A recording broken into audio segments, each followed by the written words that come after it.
அழகான இந்த ஜிப்ரா நதிக்கரையில் இந்த உஜ்ஜயினி நகரத்தில் எண்ணற்ற கோவில்கள் இருக்குது. அதில் ரொம்ப ஒரு சிறப்பு வாய்ந்த கோவில்.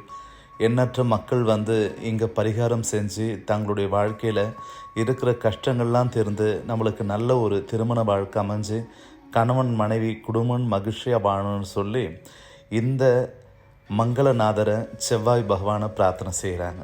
நல்லா வேண்டிக்கிங்க. மங்கள விநாயகருடைய ஆசிர்வாதம் உங்களுக்கு எல்லா விதமான சௌபாகியங்களையும் தரட்டும்.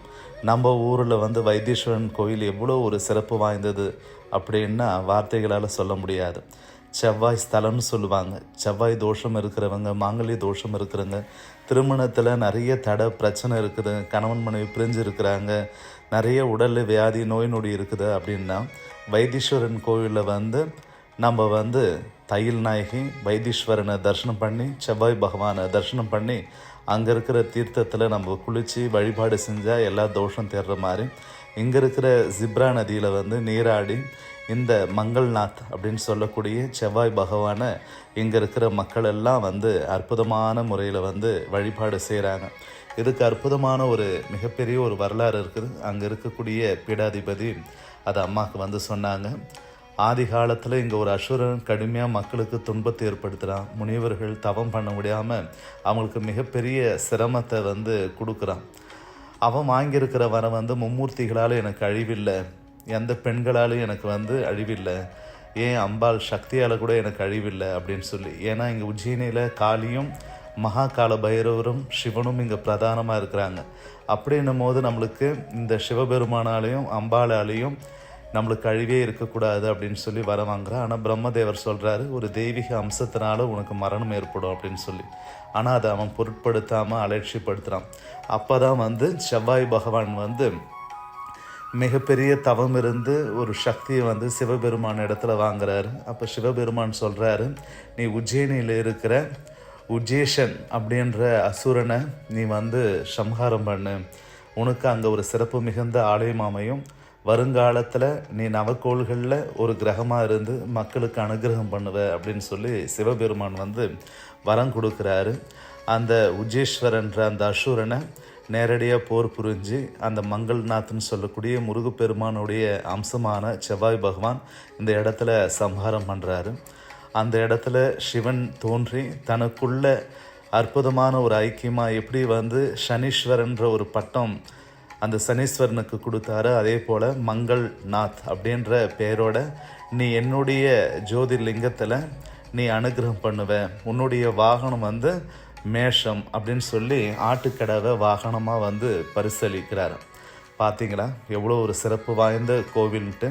இந்த சிறப்பு வாய்ந்த கோவிலுடைய பீடாதிபதி தான் நீங்கள் பார்க்குறீங்க. என்னை பார்த்தோன்னே அவருக்கு அவ்வளோ ஒரு மகிழ்ச்சி சந்தோஷம். என்னை கருவறையில் அழைச்சிட்டு போய் என் கையாலே வந்து கங்கை தீர்த்தத்தை கொடுத்து அபிஷேகம் பண்ணி பாலாலையும் பன்னீராலையும் அந்த மங்கள்நாத்துக்கு அபிஷேகம் பண்ணி பூஜை புனஸ்காரங்களாம் செஞ்சு அதோட வரலாறை எடுத்து சொன்னார். அம்மாவுக்கு ரொம்ப ரொம்ப ஒரு எப்படி சொல்கிறதுனே தெரியல, ஒரு சகோதரனை பார்த்த மாதிரி.